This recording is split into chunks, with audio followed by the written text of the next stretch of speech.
আস্তে। একটা 15-16 বছর বয়সী একটি তরুণী তার নিজেরই রুমে তার বাবার বয়সী কোনো এক লোককে সে জুতা দিয়ে মাথায় সমানে পিটিয়ে চলেছে। কিন্তু কেন এমনটা করছে সে? এরা হলো মানুষ নামের পশু। মুখ দেখে কখনো মানুষ চেনা যায় না। বয়সও তার কম হয়নি, 50 পেরিয়ে গেছে। তারপরেও মেয়ের বয়সী মেয়েদের দিকে নজর খারাপ। মেয়েটি তার নিজের রুমে পড়াশোনা করছিল। হঠাৎই এই বাবার বয়সী লোকটি মেয়েটির সাথে খারাপ আচরণ করার চেষ্টা করে। মেয়েটি কি করবে বুঝে উঠতে না পেরে কান্না শুরু করে দেয়। মুহূর্তেই তার পরিবারের অন্য একটি সদস্য রুমের ভেতরে প্রবেশ করে ফেলে। ভিডিও করতে করতে সে মেয়েটিকে জানান দেয় নিজের ইচ্ছা মতো রাগ মিটিয়ে নিতে। ছোট্ট মেয়েটি কান্না করতে করতে নিজের রাগ মেটায় এইভাবে। আস্তে।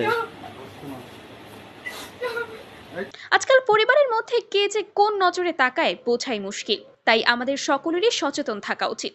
ঘটনাটার তথ্য অনলাইন থেকে নেওয়া হয়েছে, তাই কাহিনীতে কিছু ভুলভ্রান্তি থাকতে পারে। তাই এই ঘটনার নেক্সট আপডেট পেতে আমাদের সঙ্গে থাকার অনুরোধ রইল।